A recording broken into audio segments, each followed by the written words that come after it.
বনি ইসরাইলের একজন বুজুর্গ যার নাম ছিল জুরাইজ। 24 বুজুর্গ মুস্তাজাবুদ দাওয়া, হাত উঠালে যার দোয়া কবুল হয়ে যায়। তিনি হাত উঠে দোয়া করেছেন, হাত উঠালে আল্লাহ তার দোয়াকে কবুল করে। এত বড় মুস্তাজাবুদ দাওয়া আল্লাহর ওলি। এই মুস্তাজাবুদ দাওয়া আল্লাহর ওলি একদিন, কথাগুলো সংক্ষেপ করে বলবার জন্য বলতেছি, একদিন নামাজে দাঁড়িয়েছেন রাত্রবেলা, নফল নামাজ। কি নামাজ? কথা বলেন, কি নামাজ?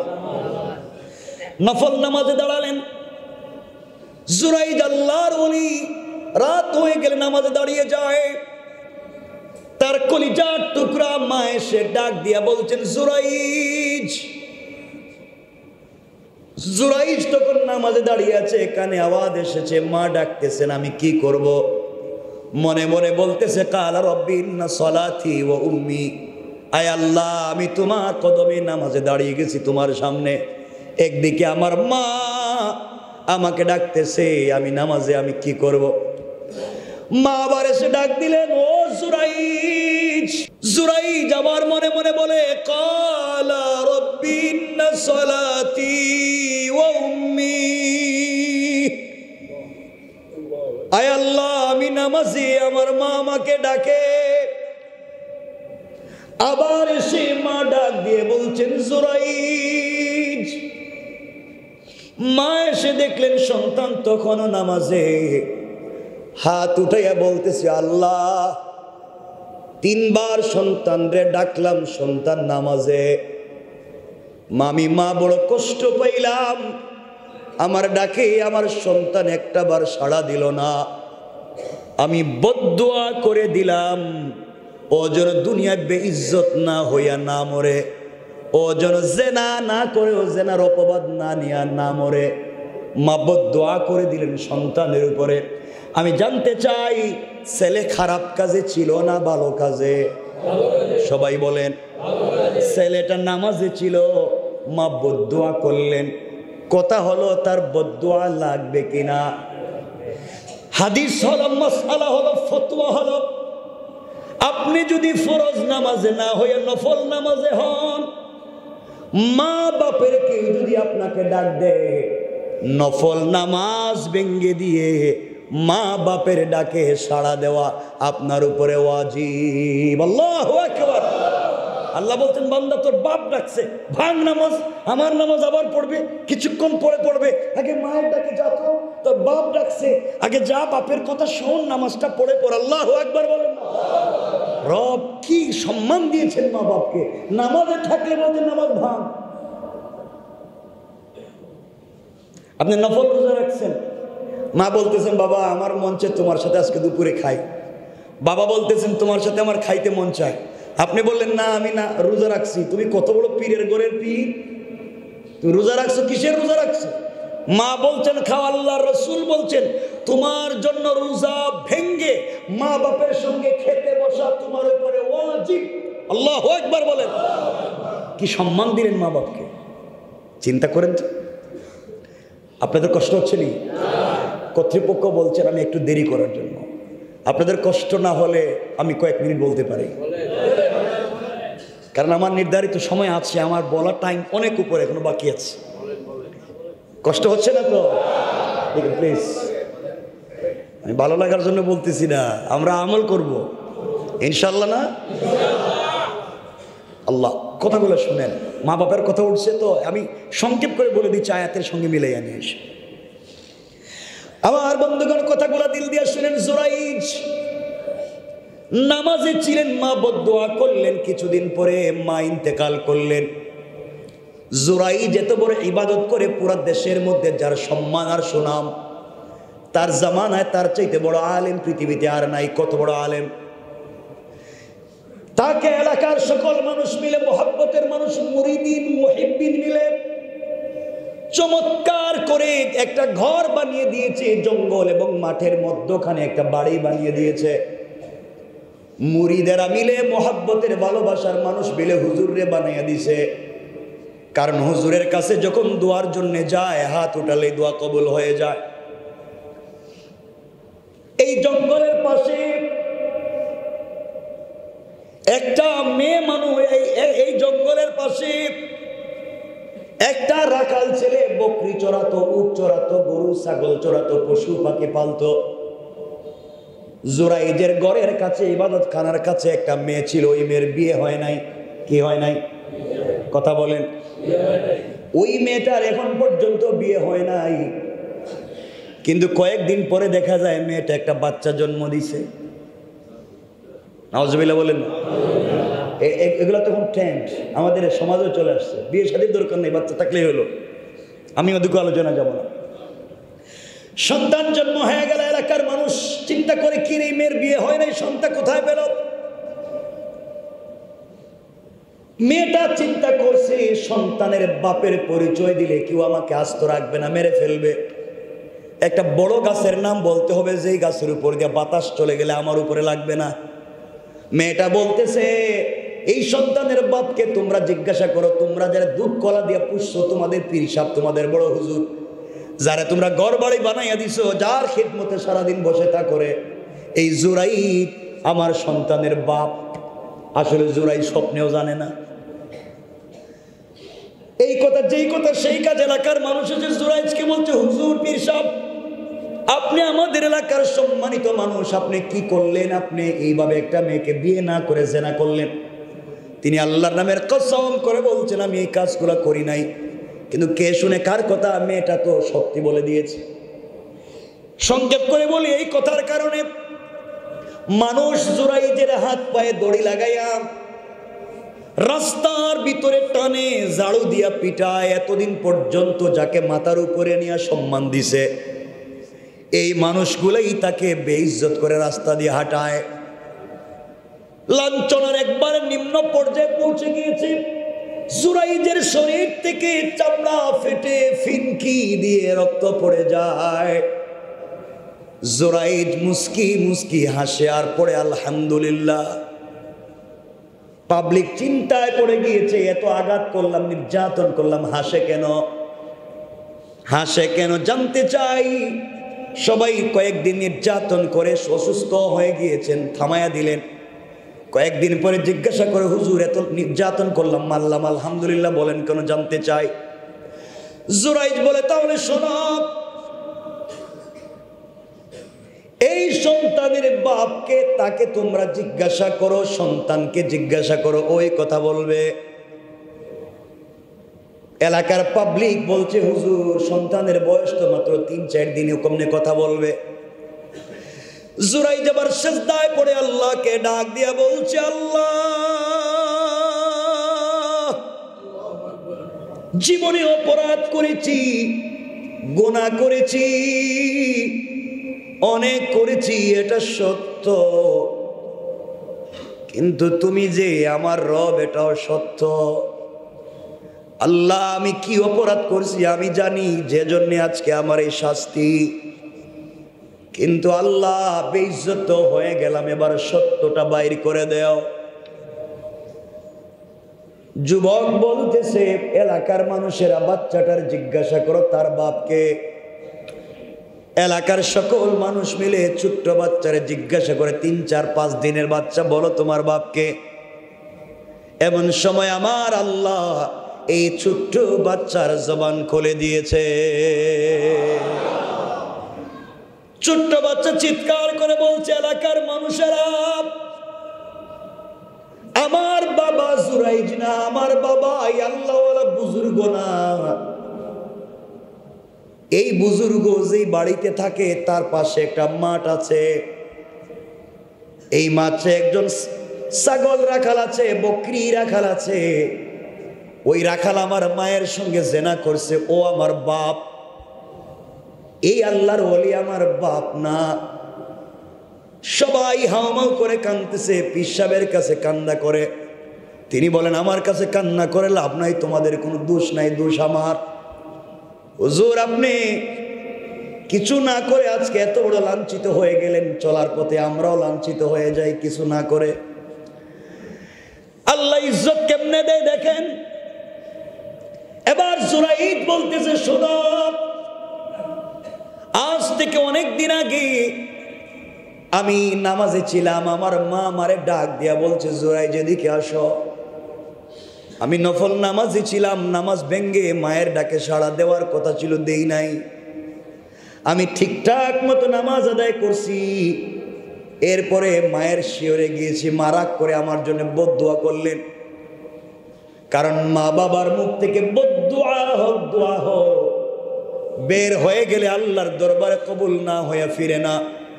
ধনুক থেকে তীর ছুটে গেলে যেভাবে ফিরিয়ে নিয়ে আসা যায় না, বন্দুক থেকে গুলি বের হয়ে গেলে যেভাবে আর ঢুকানো যায় না, মা বাবার মুখ থেকে দোয়া হোক, বদদুয়া হোক, বের হয়ে গেলে আল্লাহর দরবারে কবুল না হয়ে ফিরে না। আমার মা আমার জন্যে বদদুয়া করেছে, মায়ের কথা শুনি নাই, নামাজে ছিলাম। এই জন্যে আজকে মা বদদুয়া করে বলছিলেন জিনা না করেও যেন জিনার অপবাদ পাই। এই জন্যে আজকের এই ঘটনা। লম্বা ঘটনা, সেদিকে যেতে চাই না, শুধু বুঝাতে চাইলাম মায়ের কথা, বাবার কথা নামাজের ভিতরে যদি ডাক দেয় শোনা ওয়াজিব। আল্লাহর ওলি না শুনবার কারণে আজকে কেমন শাস্তির মুখোমুখি। এই কথা এজন্য বুঝাতে চাইলাম, চলার প্রতি কোনোদিন আমরা সে নাফরমানি করব। আপনারা আরো জানেন একজন কলিজার টুকরা রাসূলের প্রিয় সাহাবী, যার নাম আলকামা। আপনারা জানেন ওই আলকামা রাসূলের কলিজার টুকরা সাহাবী। সে আলকামার ইন্তেকালের সময় কলিমা নসিব হয় না, মুখ দিয়া পানি পড়ে। কালিমার তালকিন দিচ্ছেন সাহাবীরা, জবান দিয়ে কালিমা পড়তে পারে না। সাহাবায়ে কেরাম এসে বলছেন, ইয়া রাসূলুল্লাহ, আলকামার তো সাকারাত হয় কিন্তু কালিমা পড়তে পারে না। আল্লাহর রাসূল নিজেই হাজির হয়ে কালিমার কথা বলছেন, আলকামা কালিমা পড়ো। আল্লাহর রাসূল নিজে হাজির হলেন, কিন্তু আলকামার জবান দিয়ে কালিমা আসে না। আল্লাহর নবী বুঝতে পারলেন আলকামার কোন জায়গায় গলত আছে, ভুল আছে। আলকামা আমার সাহাবী, বড় কোনো ভুল করতে পারে না। কি হলো? মাকে ডাক দিয়া বলছেন, মা,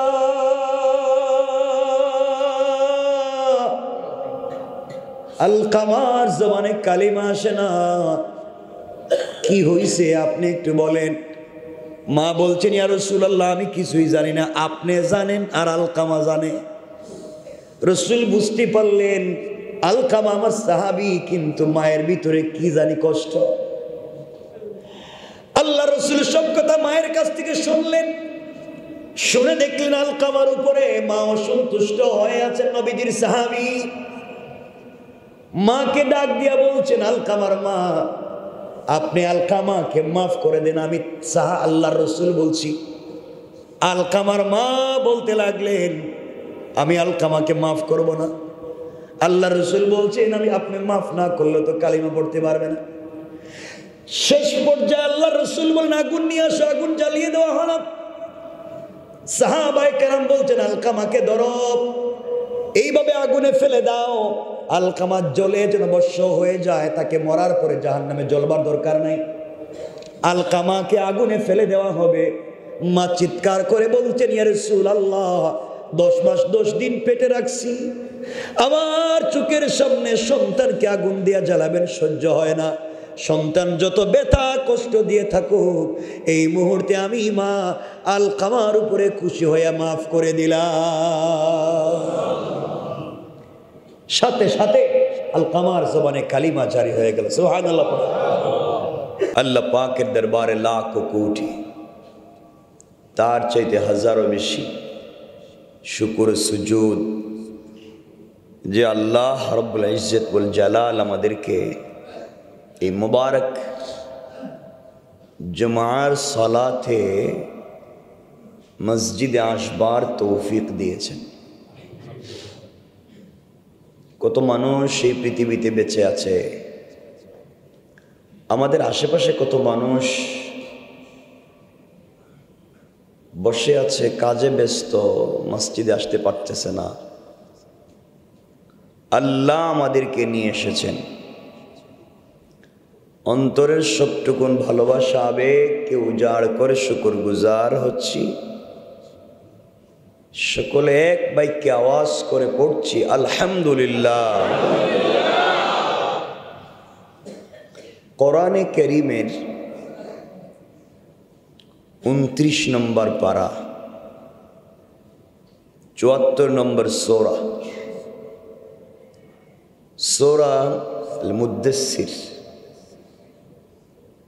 এখান থেকে আমরা যা রুকু নম্বর 2, আমরা এখান থেকে 40, 41, 42 এইভাবে কিছু আয়াত পড়েছি।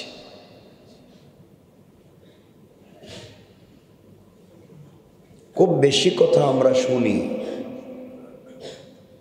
কিন্তু আমাদের বাস্তব লাইফে এই কথাগুলোর আমল করতে পারি না। আল্লাহ রসুল হাদিসে বলেছেন, আখলিস দীনাকা ইয়াকফিকাল আমালুল কলিল, একেবারেই নির্ভেজাল শিরিক মুক্ত ঈমান, আর আমলটা যদি হয় বিদআত মুক্ত, তাহলে একেবারেই অল্প আমল আমাদের জাহান্নাম থেকে মুক্তি দিয়ে জান্নাতে নেওয়ার জন্য যথেষ্ট। একেবারেই অল্প। আল্লাহর রাসূলের অনেক সাহাবী এমন ছিলেন যে সকালে মুসলমান হয়েছেন, বিকালে মারা গেছে, খুব আমল করার সুযোগ পাননি। এমন সাহাবী ছিলেন ঈমান কবুল করবার পরে কোনো নামাজ পড়ারও সুযোগ পাননি, মারা গিয়েছে। আল্লাহ বলছেন রাদিয়াল্লাহু তাআলা আনহু ওয়া রাদু আনহু, আল্লাহ বলছেন তিনিও তাদের উপরে সন্তুষ্ট, তারাও আল্লাহর উপরে সন্তুষ্ট। এই জন্যে আমাদের গত জুমার আলোচনা ছিল একটা নির্ভেজাল চরিত্র, উত্তম চরিত্রের মালিক যদি হতে পারি, আল্লাহর কাছে সব থেকে দামি হচ্ছে একটা মানবের চরিত্র। কি বলেন সবাই? চরিত্র। খুব মনোযোগ দিয়ে শুনবেন। আজ আমরা যেখান থেকে শুরু করেছি, আল্লাহ এখানে যে কথাগুলো বলেছেন, এটা আল্লাহ আরেকজনের কথাকে কোট করতেছেন, নকল করতেছেন। অর্থাৎ জান্নাতীরা জান্নাতে যাওয়ার পরে জাহান্নামীদেরকে লক্ষ্য করে বলবে, তারা বলতে থাকবে ফি জান্নাতি ইয়াতাসালুন, জান্নাতের মধ্যে যারা আছে তারা জিজ্ঞাসা করবে জাহান্নামীদেরকে, ইয়াতাসালুনা আনিল মুজরিমিন, অপরাধীদেরকে জিজ্ঞাসা করবে। জান্নাতীরা জাহান্নামীদেরকে, ভালো মানুষ খারাপ মানুষকে, নিরপরাধী অপরাধীকে জিজ্ঞাসা করবে। আমার কথা কি বুঝতে পারলেন? মা সালাকাকুম ফি সাকার, জিজ্ঞাসা করবে কিসে তোমাদেরকে জাহান্নামে নিক্ষেপ করলো। দুনিয়ায় তো দেখলাম তোমরা খুব ভালোই ছিলে, কিন্তু আজকে এসে দেখতেছি আমরা গরিব ছিলাম, ভ্যান চালাইতাম, রিক্সা ধাক্কাইতাম, দোকানে কাজকর্ম করতাম, তোমরা তো আমাদের মালিক ছিলে। আমি ছিলাম তোমার বিল্ডিং এর ভাড়াটিয়া, তুমি তো মালিক ছিলে। তোমরা তো দুনিয়া বড় শান শৌকতে ছিলে, পয়সার অভাব ছিল না, সব ঠিক ছিল। মা সালাকাকুম ফি সাকার, কোন জিনিস তোমাদেরকে জাহান্নামে নিয়ে আসলো? তোমরা তো বড় ভালোই ছিলে দেখলাম, পয়সা পাতির অভাব ছিল না, ক্ষমতার অভাব ছিল না, এরপরও কেন জাহান্নামে? তারা জবাব দিবে ক্বালু লাম নাকু মিনাল মুসাল্লিন, তারা বলবে আমরা নামাজ পড়তাম না। লাম নাকু মিনাল মুসাল্লিন, আমরা মুসল্লি ছিলাম না, আমরা নামাজি ছিলাম না। এই নামাজ না পড়বার কারণে দুনিয়ায় তোর শান শৌকত থাকবার পরেও আজকে আমরা জাহান্নামী। তাহলে জাহান্নামীরা কি বলবে? আমরা কিসের জন্য জাহান্নামী? বলেন, নামাজ না পড়বার কারণে। আপনারা জানেন আমার চাইতে ভালো, এক ওয়াক্ত নামাজ যদি কেউ কাজা করে টাইম মতো না পড়ে, তার শাস্তি কেমন? তার শাস্তি কেমন? 80 হুকবা। কত হুকবা? 1 হুকবা পরিমাণ কত? হাদিসের বিভিন্ন রিওয়ায়াত 2,88,00,000 বৎসর। 1 হুকবা, 1 অংশ, 80 ভাগের 1 ভাগ নামাজ টাইম মতো না পড়বার কারণে। এখন 80 এ 2 দিয়ে গুণ দেন, 2,88,00,000 বৎসর 1 হুকবায়। এখন 80 হুকবা কত হয়? নামাজ না পড়ার কারণে বলে, নামাজ না পড়বার কারণে না, সময় মতো না পড়বার কারণে।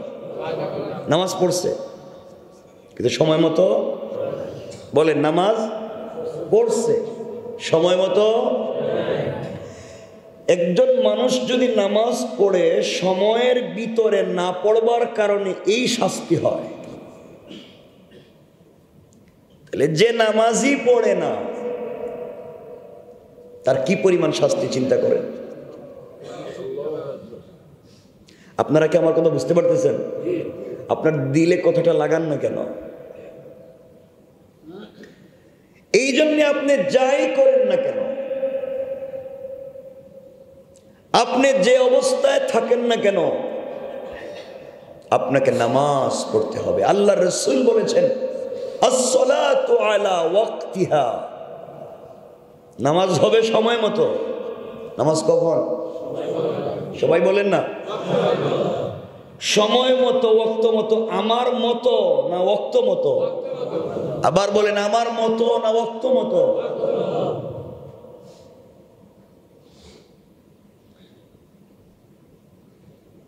আল্লাহ কোরআনে বলছেন,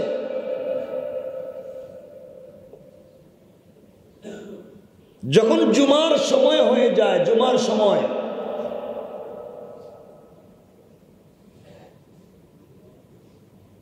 যখন জুমার টাইম হয়ে যায়, খুতবার সময় হয়ে যায়,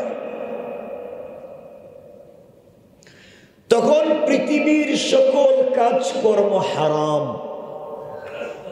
সকল কাজ বলেন কাজ।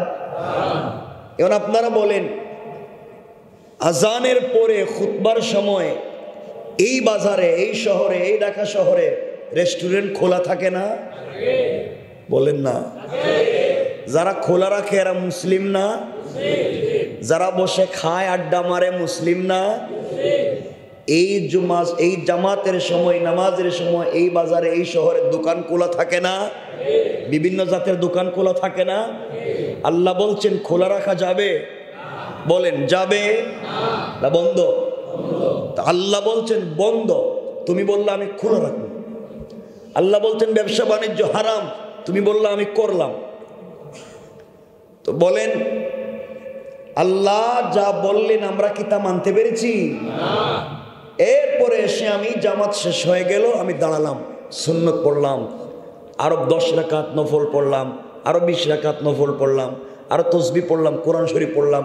আল্লাহ কয় শয়তান খবর কি, আমি এত নামাজ পড়তে তো কই নাই, আমি তো সময় মতো অল্প নামাজের কথা বলছিলাম, তুই সময় ছাড়া এত বেশি পড়লে কেন? কথা বলেন না কেন? সময় ছাড়া তুই এত বেশি পড়তে বলি নাই। আমি বলছি মসজিদে যখন নামাজ শেষ হয়ে যায়, ফান্তাশিরু ফিল আরদ, তোমরা জমিনে বের হয়ে যাও।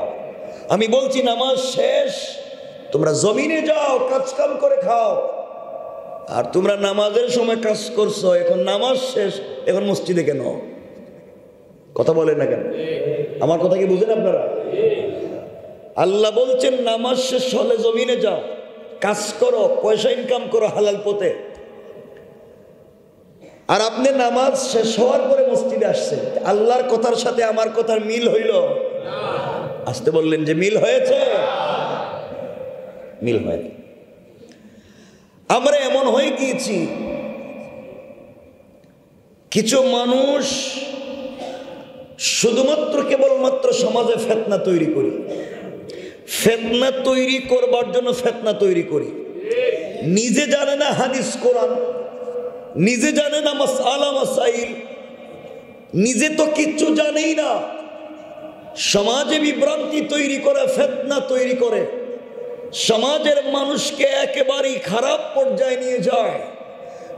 নিজে পড়ে না নামাজ, নিজের বউরে রাখতে পারে না পর্দায়, নিজের বাচ্চাদেরকে দিতে পারে না দ্বীনের তালিম, নিজের মাথার উপরে কত সমস্যা, নিজে ঠিকমতো আল্লাহর ইবাদত করে না।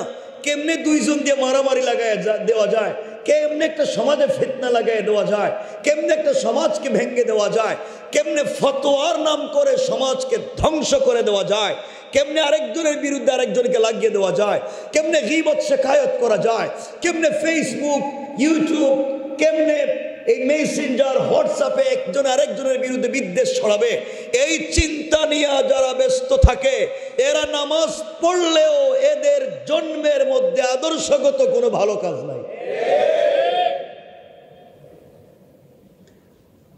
কারণ আল্লাহ রব্বুল ইজ্জত ওয়াল জালালের পরের শব্দ কি বলছেন? রব বলেছেন, তোমরা জাহান্নামে আসছিলা কেন? এক নাম্বার জবাব দিয়েছে, আমরা নামাজ পড়তাম না। আমরা কি করতাম না? সবাই বলেন আমরা কি করতাম না? আর আমাকে কথা দেন, আমরা সবাই তো নামাজ পড়বো সবাই একসাথে বলেন ইনশাআল্লাহ। সময় মতো নামাজ পড়বো। কোন মতো? সময় মতো নামাজ পড়বো ইনশাআল্লাহ। 2 নম্বর যে অপরাধের কারণে মানুষ জাহান্নামে যাবে, আল্লাহ জান্নাতীরা তাদেরকে জিজ্ঞাসা করবে, 1 নম্বর বুঝলাম তোমরা নামাজ পড়ছো না, এজন্য জাহান্নামে আইছো। আর কি? তারা বলবে ওয়ালাম নাকু নুতইমুল মিসকিন, আমরা অভাবীদের খাবার দিতাম না, আমরা গরিবদেরকে খাবার দিতাম না।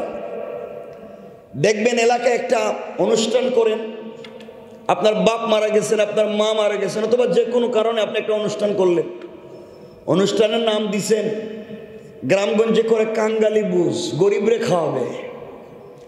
এলাকায়ও বিভিন্ন, ঢাকা শহরে বিভিন্ন অনুষ্ঠান করে গরিব অসহায়দেরকে খাওয়াবে। এই নাম করে ঘরের ভিতরে নিয়ে এসি রুমে যাদেরকে খাওয়ায় একটাও গরিব লোক।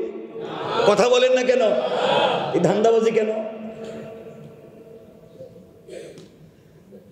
আপনার নাম দিছেন গরিবরে খাওয়াইবেন, গরিবের নাম করে এতগুলো খাবার বানাইছেন, কিন্তু এসি রুমে নিয়ে ঘরের ভিতরে যাদেরকে লাইন ধরাইয়া বস স্যার বলে খাওয়াইলেন, একটাও কি গরিব মানুষ না ধনী মানুষ?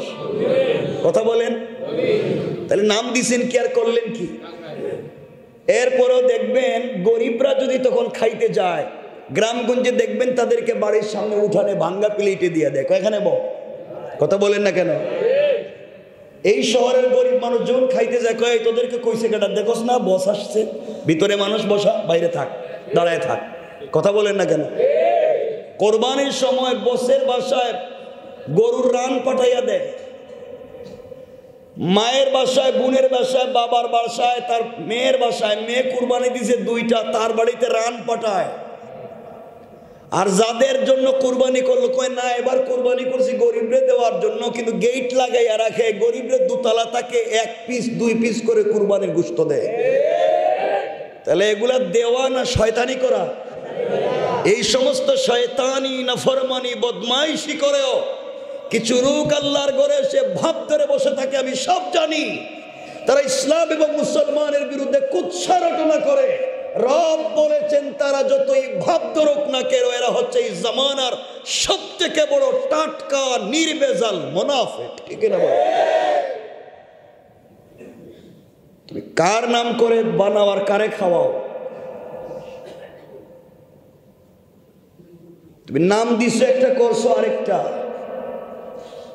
আল্লাহর কাছে তারা ওই দিন জবাব দিছে, আমরা জাহান্নামে আসছি, ওয়ালাম নাকু নুতইমুল মিসকিন, আমরা অভাবীদেরকে খাবার দেই না, অভাবীদেরকে খাবার দেই না। এই জন্য আল্লাহ আমাদেরকে অভাবীদেরকে খাবার দেওয়ার তৌফিক দান করো।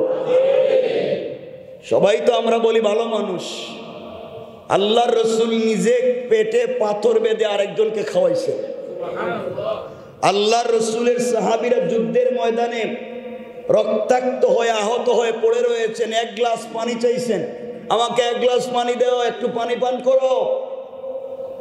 একজন পানি নিয়ে গিয়েছে, এই যে তোমাকে পানি দিলাম, দূর থেকে আওয়াজ এসেছে আমার পানি লাগবে। এই আহত ব্যক্তি বলতেছে, ভাই আমার চাইতে মনে হয় ওই ভাইয়ের পানি দরকার, তার কাছে নিয়ে যাও, আমারে দরকার নেই, আগে তারে দেও। আল্লাহু আকবার। তার কাছে গিয়েছেন, পানি দিবেন, সে হাতে পানি নিয়েছে, হয়তো পান করবে। আওয়াজ আসছে যে ওই যে পাশে আরেকজন বলতেছে আমি মরে যাচ্ছি, পানি লাগবে। উনি বলতেছে ভাই আমার দরকার নাই, তুমি ওর কাছে নিয়ে যাও। এইভাবে ঘুরতে ঘুরতে ঘুরতে ঘুরতে ওই বেচারা যখন প্রথম জনের কাছে আবার আসছে, সে দেখে উনি শহীদ হয়েছেন, দ্বিতীয় জন শহীদ হয়েছেন। মৃত্যু পথযাত্রী হয়েও আরেকজনকে সহযোগিতা করার চেষ্টা করেছেন। আর আমরা আজকালকে যা পাই কয় আমারে দেও, আমারে দেও, আমারে দেও, পাবলিক থেকে নিয়ে পথে রাস্তায় বৈশা যায় বিক্রি করার জন্য। কথা বলেন না কেন? সব জায়গায় তো সমস্যা। যার একমাত্র কারণ আমাদের ভিতরে আল্লাহর ভয় নাই, কিয়ামতের দিন জবাব দিতে হবে কোনো চিন্তা নাই। আচ্ছা, দুইটা পাইলাম। এক নাম্বার কি? আমার সাথে কথা বলেন। এক নাম্বার নামাজ পড়তাম না। দুই নাম্বার গরিব ও সহায়দের খাবার। অথচ আল্লাহ রাসূল বলছেন ওয়াতঈমুত তুআম, যার ঘরে খাবার নাই তারা খাবার দাও। তিন নাম্বার কি? এই বিষয়টা আল্লাহ লম্বা করছেন আয়াতে, এবং এই বিষয়ের সাথে আরেকটা আয়াত নিয়ে আসছেন, মানে কতটা দরকারি। এরপরে আয়াতে তাদেরকে জিজ্ঞেস করছে আর কি অপরাধ করছো? দুইটা পাইলাম, নামাজ পড়ছো না আর গরিবরে দিছো না, তাই জাহান্নামে স্থায়ী। আশাদ্দু ওয়া আবকা, তাদের শাস্তি কঠিন এবং চিরস্থায়ী। কোন কারণে? এক, নামাজ না পড়বার কারণে। দুই, গরিবরে। আপনারা আমার কথাটা কেমনে নেন আমি জানি না।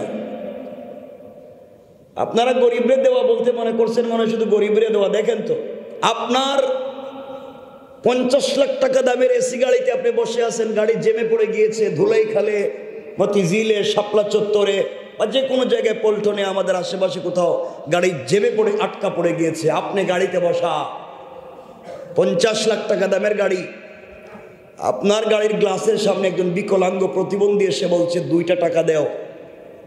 তোমার 50 লাখ টাকা দামের গাড়ির গ্লাস খুলতে পারলে না 2 টাকা দিতে, তুমি 2 টাকা দেওয়ার জন্য গাড়ির গ্লাস খুলতে পারলে না,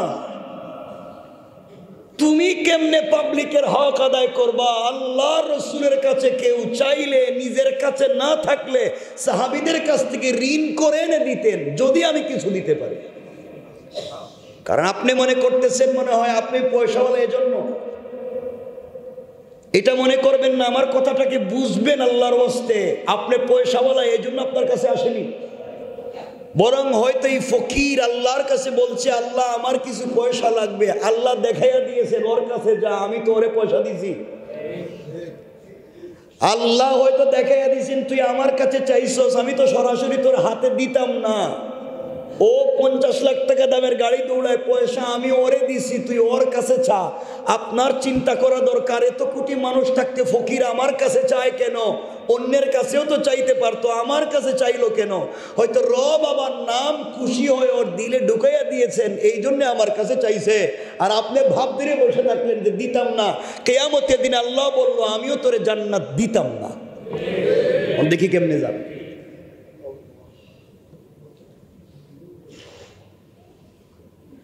আমাদের কাছে কেউ চাইলে আমরা মনে করি মনে হয় চাইতেছে, আসলে হয়তো আল্লাহর কাছে বলছে আল্লাহ ওরে আমার কাছে পাঠাইছে, আমি বুঝতেছি না। আমার কথা কি বুঝলেন? 3 নম্বরে তারা বলছে ওয়াকুন্না নাখুদু মাআল খাইদিন ওয়াকুন্না নুকাজ্জিবু বিয়াউমিদ্দিন। এরপর তাদেরকে জিজ্ঞাসা করা হলো তোমরা আর কোন অপরাধ করছো? তারা বলছে ওয়াকুন্না নাখুদু মাআল খাইদিন, আমরা তো সত্যের বিরুদ্ধে, ভালো জিনিসের বিরুদ্ধে, সত্যের বিরুদ্ধে, ভালো মানুষের বিরুদ্ধে অপবাদ রটনা করতাম। আর অপবাদ যারা দিত তাদের সাথে মিলে আমরাও হাততালি দিতাম। আমার কথা বুঝলেন? ওরা বলছে ও কুন্না নাখুযু মাল খাইদিন, যারা অপবাদ দিত, যারা সমালোচনা করত, আমরা তাদের সঙ্গে তাল মিলাইয়া আমরাও সমালোচনা করতাম। যারা মিথ্যা অপবাদ দিত আমরাও তাল মিলাইয়া মিথ্যা অপবাদ দিতাম। যারা গীবত শিকায়ত করত আমরাও তাদের সঙ্গে তাল মিলাইতাম। এই অপরাধে আজকে আমরা জাহান্নামে। তাইলে বোঝা গেল আল্লাহ বলছেন ও কুন্না নাখুযু মাল খাইদিন, সমালোচনা করা এটা শুধুমাত্র আপনার আমার মুখ দিয়ে হচ্ছে তা নয়। ফেসবুকে একজন আরেকজনের সমালোচনা করছে, আপনি এখানে লাইক দিলেন, আপনি সমর্থন করলেন, আপনি শেয়ার করলেন, আপনি সমর্থন করলেন। একজনের সমালোচনা ফেসবুক হোয়াটসঅ্যাপে একজন থেকে আরেকজনকে দিলেন, আপনি শেয়ার করলেন, আপনি সমালোচনার সহযোগী হলেন। আল্লাহ বলছেন এই কথাই, যারা অপবাদ দিল আমরা তাদের সাথে তাল মিলাইলাম।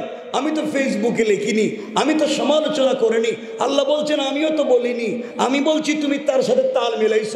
সুতরাং যারা শয়তানি করে, সুতরাং যারা নাফরমানি করে, সুতরাং যারা অন্যায় করে, আমরা তো অন্যায় করব না, অন্যায়কে প্রশ্রয় আশ্রয় দিব না, অন্যায়ের সাথে তাল মিলাবো। বলেন ইনশাআল্লাহ, আরো জোরে বলেন ইনশাআল্লাহ। গরম লাগে,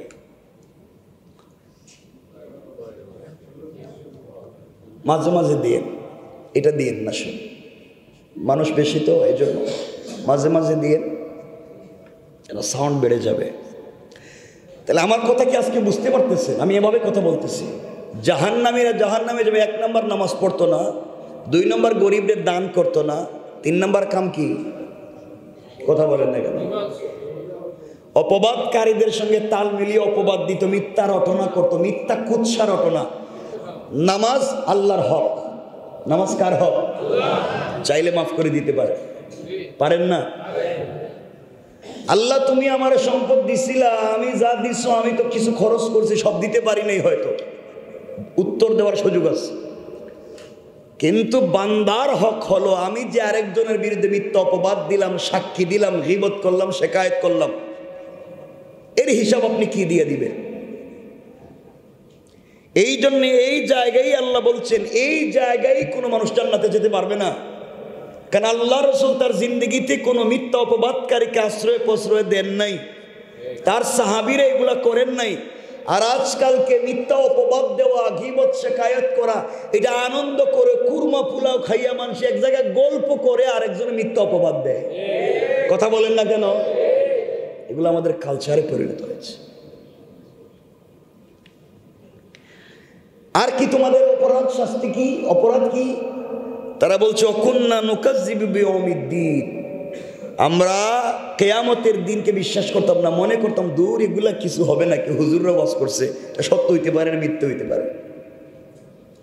এই জন্য আজকে আমরা বলে আজকে তোমরা কি পাইছো? হাত্তা আতানাল ইয়াকিন, আজকে এসে দেখলাম নিশ্চিত যা হুজুরেরা বলছিল সব কিছুর মুখোমুখি এখন হয়েছি, কিন্তু এই সময় কেউ আমাদেরকে সুপারিশ করতেছে না।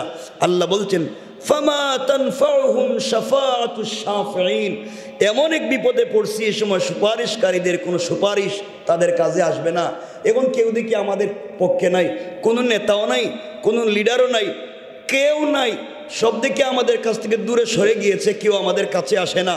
এইগুলা তারা বলতে থাকবে, এগুলাই বলতে থাকবে, কারণ যার কথায় তুমি অন্যায় করছো আল্লাহ বলছেন হেও নাই, যারে মনে করছো সুপারিশ করবে আজকে এও নাই। তুমি আসো, তুমি তোমার হিসাব দাও। এখন বলেন তো হিসাব আমাদেরকেই নিজেকে নিজে দিতে হবে না অন্য কেউ দিবে? আমার হিসাব কি আমার বাপ দিবে না আমি দিব? মুরিদের হিসাব মুরিদ দিবে না পীর সাহেব দিব? কথা বলেন না কেন? মুরিদেরকেই দিতে হবে, পীরেরই তো খবর নাই। কিয়ামতের দিনে আল্লাহ রাসূল তার মেয়েকে বলছেন ইয়া ফাতিমা আনকিজি নাফসাকে মিনান নার, ও মা তুমি তোমাকে জাহান্নামের আগুন থেকে বাঁচাইও। আমি বাপ, নবী সরকারে কায়নাত, আল্লাহর বন্ধু, আমি বাপ, এই পরিচয় দিলে কবরেও তোমারে কেউ চিনবে না, এই পরিচয় দিলে আখিরাতেও চিনবে না। তাহলে আল্লাহর রাসূল যদি তার মেয়েকে বলেন, মা আমাকে আমার পরিচয় দিয়ে লাভ নাই, নিজে নিজের চরিত্র ঠিক করো, নিজে নিজের আদর্শ ঠিক করো। আমি জানতে চাই আপনারা যারা এখানে মুসল্লিরা বসে রয়েছেন, আমি যদি কিয়ামতের দিন বলি আল্লাহ আমি তো এদের ইমাম সাহেব ছিলাম, আমারে মাফ করে দাও, আপনারা যদি বলেন হুজুর উনি আমাদের ইমাম সাহেব ছিল, আমাদেরকে মাফ করে দাও, কাজ হইব নি? বলেন কাজ হবে? কেউ কারো পরিচয় চিনবে না। পীর সাহেব পরিচয়, ওই দিন পীররে পাইবে কই? পীরই তো পাইবেন না, আশেপাশে পাইবেন না। কারণ যেখানে নবীরা বলতেছে রব্বি নফসি, আল্লাহ আমারে বাঁচাও, আমারে বাঁচাও, মানুষেরা গিয়া আদমরে বলবে আপনি একটু সুপারিশ করেন, তিনি বলবেন আমি না, ইব্রাহিম বলবেন আমি না। যেখানে নবীরাও সুপারিশ করতে সাহস পাবেন না, এখানে আমি আর আপনি পারবো? একটু বলেন না। আমার কথা বিশ্বাস হয় নাই? বিশ্বাস না হলে একটু হাত তুলে দেখান যে আমার বুঝে ধরে নাই, যে আমার বুঝে ধরছে না কম্পিউটার। সমাজে তো নিকৃষ্ট হয়েছে, কথাগুলো দিল দিয়ে শোনেন। এই কাজগুলো আমরা এইভাবে গোটাচ্ছি, সমাজকে কত নিচে নামিয়ে দিয়েছি। আমাদের দিলের ভিতরে মানুষের প্রতি মায়া দয়া বলতে কিচ্ছু নাই। কথা বলেন না কেন? আজকালকে কে কাকে মারলো, কে কারে কুপাইলো, এগুলা ডাল ভাত। এই যে আমরা দেখলাম গত 2 দিন আগে চট্টগ্রামের আদালত চত্বরে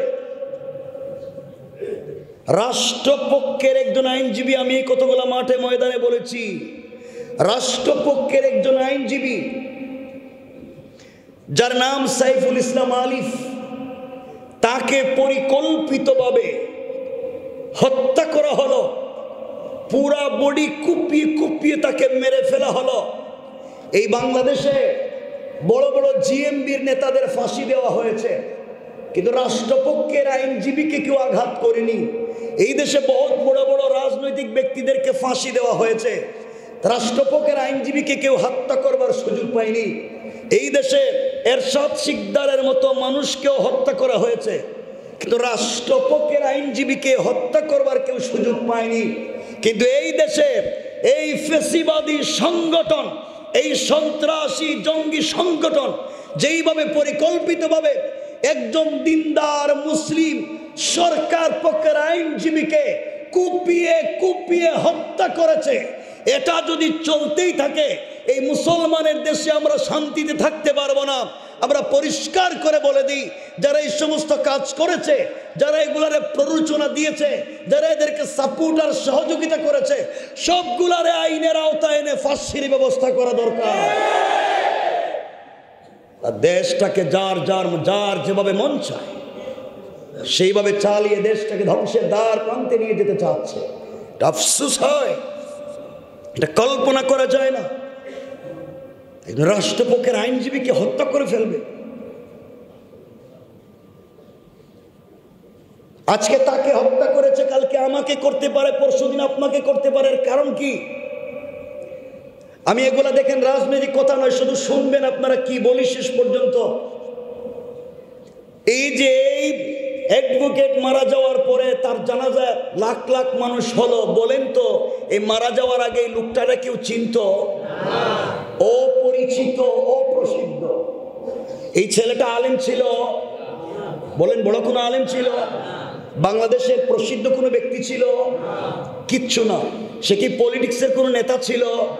নন পলিটিক্যাল পারসন, নন আলিম, অপ্রসিদ্ধ একটা যুবক, কিন্তু অন্যায়ভাবে জুলমের শিকার হয়ে শহীদ হয়ে যাওয়ার কারণে শুধু বাংলাদেশ নয় সারা পৃথিবীর মানুষ তাকে চিনছে।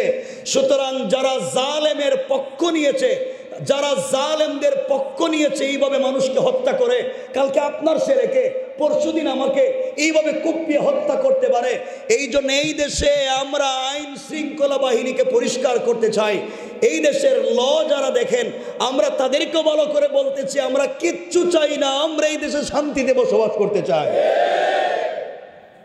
আমরা স্বাধীন দেশে একটু শান্তিতে থাকতে চাই, আমরা ডাল ভাত খাই থাকতে রাজি, আমরা 5 ওয়াক্ত নামাজ পড়তে চাই, আমরা শান্তিতে থাকতে চাই, আমরা মারামারি ফিতনা ফাসাদ পছন্দ করি না, এগুলো আমরা চাই না। কিন্তু আমি যে কথা নিয়ে আসবার জন্য কথা নিয়ে আসলাম, এই জানাজায় যারা গেল, এই বিপ্লবী নেতারা সার্জিস গেল, হাসনাত গেল, আসার সময় চুনতিতে তাদের গাড়ি অ্যাক্সিডেন্ট হলো, হয়তো পরিকল্পিত হত্যা হইতে পারে, তবে অ্যাক্সিডেন্ট হইতে পারে। আমি যেটা বলতে চাই মনে রাখবেন, পরিকল্পিত হইতে পারে, এমনিও হইতে পারে, ঢাকায়ও তাদেরকে এমন হইল। আমি যেটা বোঝাতে চাই, প্রত্যেকটা বৎসর ওয়াজের ময়দানে রাত্রবেলা উলামায়ে কেরাম যখন ওয়াজ শেষ করে আসেন, ডক্টর আব্দুল্লাহ জাহাঙ্গীর স্যার গাড়ি রোড অ্যাক্সিডেন্ট করে শহীদ হয়েছেন। আজও কেন শহীদ হয়েছেন এর কোনো কারণ কেউ বের করতে পারে নাই, সবাই বলতেছে পরিকল্পিত।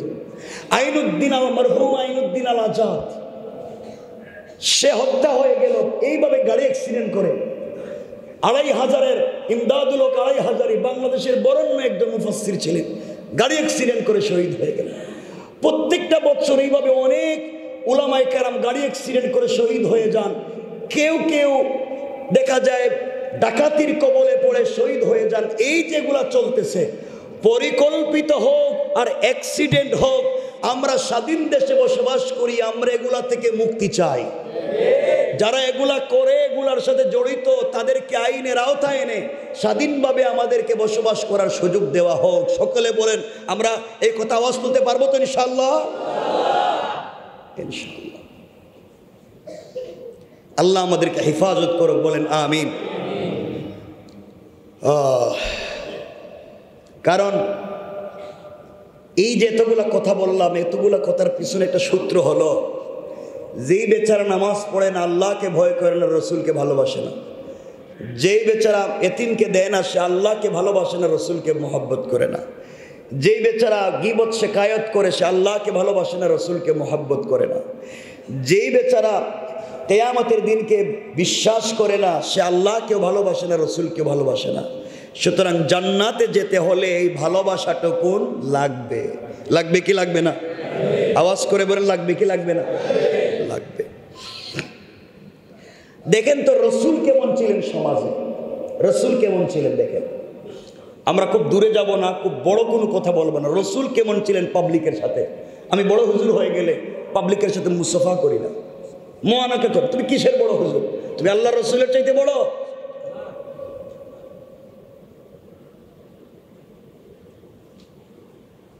দেখেন তো আল্লাহ রসুল কেমন ছিল। রসুল পাক সাল্লাল্লাহু আলাইহি ওয়াসাল্লাম, বুঝবেন, রসুল মদিনার মসজিদের খতিব, মদিনার মসজিদের ইমাম, মদিনার রাষ্ট্রের প্রধান, যুদ্ধের সেনাপতি, এত বড় একজন দায়িত্বশীল বের হয়েছেন মদিনার বাজারে। আল্লাহ হাদিসের কথা, রসুল বের হয়েছেন কোথায়? মদিনার বাজারে। দেখেন তো কি করেন তিনি পাবলিকের সাথে। আমার মুসলমান বন্ধুগণ, গভীর মনোযোগ। আল্লাহ রসুল সাল্লাল্লাহু আলাইহি ওয়াসাল্লাম ঘর থেকে বের হলেন, মদিনার বাজারের দিকে ছুটলেন, বাজারে পৌঁছে গেলেন। বাজারে গিয়ে দেখেন, বাজারে যাওয়ার পরে দেখেন একজন কালো সাহাবী গোলাম, একজন কালো সাহাবী গোলাম গ্রাম থেকে এসেছে কিছু সবজি নিয়ে, ক্ষেতের কিছু সবজি নিয়ে বাজারে এসেছে। কলা পাতার মধ্যে বা এমন কোন জিনিসের মধ্যে তাজা তাজা সবজিগুলা রেখে বিক্রি করতে চায়, কিন্তু কালো মানুষ হওয়ার কারণে কুচকুচে কালো, কেউ তার কাছে হয়তো আসে না, সবজিগুলাও নিয়ে যায় না। এভাবেই চিল্লাচ্ছে 1 টাকা অথবা 2 টাকা, 1 দিরহাম 2 দিরহাম, 1 দিনার 2 দিনার করে চিল্লাচ্ছে, কেউ নিতে আসে না। আমি শুধুমাত্র বুঝাচ্ছি আমাদের আদর্শটা কেমন হওয়া চাই। আল্লাহ রসুল কত বড় লিডার। আল্লাহ রসুল সাল্লাল্লাহু আলাইহি ওয়াসাল্লাম দেখলেন এই কালো সাহাবীর কাছে কেউ যায় না, কেউ তার কাছ থেকে নেয় না। কালো বসে আছে কলা পাতার মধ্যে বা কোনো পাতার মধ্যে বসে বসে বিক্রি করে, কেউ জিনিস নেয় না।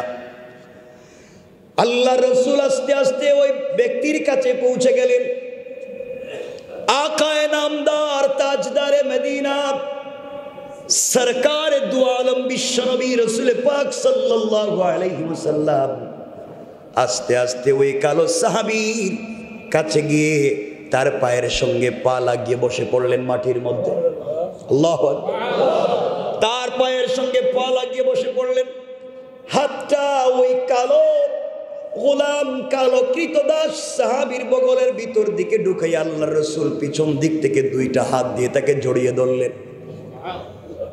জড়িয়ে ধরে বলছেন, ও মদিনার বাজারের মানুষেরা শোনো, আমার এক বন্ধু গ্রাম থেকে এসেছে, আমি শহরের বন্ধু, আমার গ্রামের বন্ধু। আল্লাহু আকবার বলেন। অথচ আল্লাহর রাসূলকে সে হয়তো কোনোদিন সরাসরি সামনাসামনি এভাবে ধরতে পারে নাই। আল্লাহর রাসূল সাল্লাল্লাহু আলাইহি ওয়াসাল্লাম কোনোদিন হয়তো তাকে এভাবে ধরেন নাই। দেখেন আমার রাসূলের আদর্শ কেমন। জড়াইয়া ধরলেন আর বলেন, ও মদিনার মানুষেরা, আমার এক বন্ধু গ্রাম থেকে এসেছে, কিছু তাজা সবজি নিয়ে এসেছে, শহরের বন্ধুর বাজারে এসেছে। আমিও বন্ধুর পাশে বসে গেলাম, কার কি লাগবে নিয়ে যাও। আল্লাহর রাসূল যখন এই কথা বলে বসে পড়লেন, যেই বেচারার সারা দিন চলে গেল কেউ নেয় না, আল্লাহর রাসূল বসে যাওয়ার কারণে একজন সাধারণ কৃতদাসকে জড়িয়ে ধরে নিজের বন্ধু বলে পরিচয় দেওয়ার কারণে এক মুহূর্তের ভিতরে ডাবল দামে তার সবজিগুলো বিক্রি হয়ে যায়। চিন্তা করেন রাসূলের আদর্শ কেমন ছিল, কি আদর্শ নিয়ে তিনি তাকে জড়িয়ে ধরলেন, কি আদর্শ নিয়ে মানুষের সঙ্গে মেলামেশা করতেন। সাহাবী চোখের পানি ছেড়ে দিলেন আর বললেন, ইয়া রাসূলুল্লাহ, আপনি আমাকে আজকে যে সম্মানিত করলেন বন্ধু বলে, আসলে কি আমি আপনার বন্ধু? আমি জানতে চাই। আল্লাহর রাসূল বলছেন, তুমি কালো হতে পারো, তোমার পরনের জামা ময়লা হতে পারে, তোমাকে দেখতেও সুন্দর লাগতে পারে, কিন্তু তোমার দিলের ভিতরে আল্লাহর মোহাব্বত, আমি রাসূলের ভালোবাসায় ভরা। এই জন্যে আমি সাক্ষ্য দিলাম, তুমি যদি এই ভালোবাসা নিয়ে মরে যাও, আমার হাত ধরে জান্নাতুল ফিরদাউসে চলে যাবে। সাহাবী ডাক দিয়া বলছেন, ইয়া রাসূলুল্লাহ, আপনি আমাকে আরেকটু জড়াইয়া ধরেন, যতদিন বেঁচে থাকবো আপনার এই জড়িয়ে ধরার মহব্বত আর ভালোবাসা দিলে থাকবে। ইয়া রাসূলুল্লাহ, আজ আপনি আমাকে যত সম্মানিত করলেন, আল্লাহ তাআলা আপনাকে আসমান জমিনে দুনিয়া আখিরাতে সম্মানিত করুক। আল্লাহর রাসূল সাল্লাল্লাহু আলাইহি ওয়াসাল্লাম বললেন, আমি যে তোমাকে আগে চিনতে পারলাম না, আগে পরিচয় দিতে পারলাম না, বাজারে যদি আগে এসে দেখতাম তোমার কষ্ট কম হইতো। এই জন্য কিয়ামতের দিন আল্লাহর আদালতে আমার বিরুদ্ধে তুমি কোনো নালিশ করবে না। আল্লাহু আকবার। চিন্তা করেন তোমার আমার রাসূলের চরিত্রটা কেমন ছিল, আমি এতটুকুনি বুঝাইতে চাই। কতটুকুন মনে রাখবেন আল্লাহর রাসূল কেমন ছিলেন, আমি আরো সামনে দিয়ে কথাগুলো নিয়ে আসতেছি। এই জন্য আমার মুসলমান বন্ধুগণ, যে কথা বলতে চাই, আল্লাহর রাসূল সাল্লাল্লাহু আলাইহি ওয়াসাল্লাম কই সাহাবী বলছেন, ইয়া রাসূলুল্লাহ, শুধুমাত্র আমার সবজি বিক্রি হওয়ার জন্য হয়তো আপনি পলিসি করে আমার সবজিগুলা বিক্রি করাইয়া দিলেন গরিব মনে করে। সত্যি যদি আমার বন্ধু, আপনি যদি আমার বন্ধু হন, আমি যদি আপনার বন্ধু হই, তাহলে আমার হাতটা ধরেন তো। আপনার বড় বড় সাহাবী আবু বকর, ওমর, উসমান, আলী আছে, এদের সামনে আমাকে নিয়ে বলেন তো, এই যে আমার বন্ধু। আল্লাহু আকবার। এদের সামনে কি বলবেন কেন আপনার বন্ধু তো আবু বকর, আপনার বন্ধু ওমর, এদের সামনে কি আমাকে বন্ধু বলবেন? আল্লাহর রাসূল সাল্লাল্লাহু আলাইহি ওয়াসাল্লাম কথাটা শুনলেন, তার কপালে চুম্বন করলেন, জড়িয়ে ধরলেন, হাত বগল তলায় নিয়ে আমরা যেভাবে বন্ধুর হাত এদিকে ধরে ধরে এভাবে হাঁটি হেঁটে হেঁটে যাই, আল্লাহর রাসূল এই কালো কুচকুচে এই গোলাম কৃতদাসের হাতটা বগল তলায় ধরলেন, আর বাজারের এই মাথা থেকে এই মাথা পর্যন্ত যেতে লাগলেন, আর বললেন, শোনো মদিনার মানুষেরা, তোমরা দেখে যাও, আমার গ্রাম থেকে আমার বন্ধু এসেছে। এই যে আমার বন্ধু মদিনার বাজারে সবজি বিক্রি করতে আসে, আগামীতেও যদি আসে, বন্ধুর চেহারা দেখে রাখো। আমার বন্ধু মনে করে তোমরা তার কাছ থেকে সবজি কিনে নিবা। আল্লাহর রাসূল কথাগুলো বলে চলে গেলেন। পুরা বাজারের মানুষ এই কুচকুচে কালো কৃতদাসকে জড়িয়ে ধরছে, তার কপালে চুম্বন করে তাকে বুকের সঙ্গে জড়ায়। ও আশ্চর্য হয়ে গেছে, ব্যাপার কি, আমি যে গোলাম, আমার কোনো সম্মান নাই, তোমরা আমাকে জড়িয়ে ধরো কেন, আমাকে এত ভালোবাসো কেন? মানুষেরা ডাক দিয়ে বলতে লাগলেন, বড় বড় সাহাবীরা বলতে লাগলেন, ভাইরে আমরা রসুলের সঙ্গে থাকি, রসুল এইভাবে কোনোদিন ডাইকা ডাইকা পাবলিক রে বলে নাই এই যে আমার বন্ধু। আল্লাহর রসুল তোমাকে এত বড় পরিচয় দুনিয়ায় দিয়েছে, বন্ধু বলে পরিচয় দিয়েছে, কিয়ামতের দিনে তুমিও আমাদের কাউকে ভুলে যাইও না। আল্লাহু আকবার। তুমি আল্লাহর রসুলের বন্ধু, এটা স্বীকৃত, আল্লাহর রসুল নিজে ঘোষণা করছেন। এর চাইতে বড় বরকত হতে পারে না। তুমি আমাদের জন্য দোয়া করো। যুবকটা সেজদায় পড়ে গেল, চোখের পানি ছেড়ে বলছে, আল্লাহ এমন একজনকে আখিরি জামানার পয়গম্বর বানাইছো, এমন একজন আজ আমাকে বন্ধু বলে পরিচয় দিয়েছেন। আল্লাহ আমার জীবনে আর কিছু চাই না, তোমার কাছে খেয়ে না খেয়ে জীবন কাটাইয়া দিতে পারি, কিন্তু আল্লাহর রসুল যেই মোহাব্বতের কথা বললেন ওই মোহাব্বত নিয়ে যেন আমি কবরে যেতে পারি। কোন সুবহানাল্লাহ। আমি শুধু এই কথাটাই বুঝাতে চাই, আল্লাহ রসুল কেমন ছিল আমাকে বলেন তো। রসুল যদি সাধারণ মানুষকে বন্ধু বলে পরিচয় দিয়ে বুকে জড়িয়ে ধরতে পারেন, কি ঘামের দুর্গন্ধ, গ্রাম থেকে এসেছে ময়লায় ভরা, রাস্তায় মাটিতে বসে কলা পাতায় সবজি বিক্রি করে, এর মধ্যে কালো গোলাম তো কৃতদাস, তাকে বন্ধু বলে পরিচয় দিচ্ছেন। আর আজকে এই সোসাইটি, এই ঢাকা সোসাইটি অনেক সন্তানেরা পড়ালেখা করে এসপিডিসি হয়, শিক্ষিত হয়, কিন্তু বড় চেয়ারে বসার পরে তার কৃষক বাবাকে পরিচয় দিতে চায় না। ঠিক কিনা বলেন? আফসোস এই জায়গায়, তার নিজের বাবাকে পরিচয় দিতে চায় না, গরিব মাকে পরিচয় দিতে চায় না। বাবা গ্রাম থেকে কষ্ট করে সন্তানের অফিসের সামনে রাত দিন দাঁড়িয়ে সন্তান দেখতেছে সিসিটিভিতে তার বাপ, কিন্তু পরিচয় দিতে চায় না, কারণ বাপ লুঙ্গি পরে আসছে, আমার চেয়ারে কেমনে বসবে? তুমি গোলাম। বাপ বাপই হয়। আল্লাহর পরে এই পৃথিবীতে যার মর্যাদা সে মার বাপ। আল্লাহর পরে যদি কাউকে ইহসান করতে হয় মার বাপ, আল্লাহর পরে যদি কারো শুকরিয়া আদায় করতে হয় মার বাপ। আমি বলছি, কোরআনে আল্লাহ বলছেন ওবিল ওয়ালিদাইনি ইহসানা, আমাকে রব মানলে ইহসান করতে হবে মা বাপের। আমার যদি শুকরিয়া আদায় করো, শুকরিয়া আদায় করতে হবে মা বাপের। আনিশকুরলি ওয়ালি ওয়ালিদাইয়া, আমার শুকরিয়া আদায় করলে করো মা বাপের। কিন্তু আফসোস হয় এই সোসাইটির অনেক সন্তানেরা তাদের শ্বশুরকে, তাদের শাশুড়িকে যে সম্মান করে, যে গিফট দেয়, তার 100 বার 1 ভাগ নিজের মা বাপকে সম্মান করে না। কত নিচে নেমে গেছি আমরা। কিসের তোমার সালাত, কিসের তোমার জান্নাত? কি হয়ে গেলাম আমরা? অনেক সন্তানেরা আছে, আপনি খবর না, আপনাদের মসজিদের ইমাম আছেন, খাদেম আছেন, মুয়াজ্জিন আছেন, উলামায়ে কেরাম আছেন। আপনারা পুরো বাংলাদেশে একটা সার্ভে করেন, একটা মসজিদের ইমাম, মুয়াজ্জিন, খাদেম, মাদ্রাসার শিক্ষক, রিকশাওয়ালা, তার মা বাপকে আপনারা বৃদ্ধাশ্রমে পাবেন না। কথা বলেন, পাবেন? বৃদ্ধাশ্রমে গিয়া পাবেন পয়সাওয়ালার মা, সারা জীবন সার্ভিস দিয়েছে, টাকাওয়ালার বাপ সব সন্তানকে দিয়েছে, আজকে বৃদ্ধাশ্রমে দুকে দুকে মরে।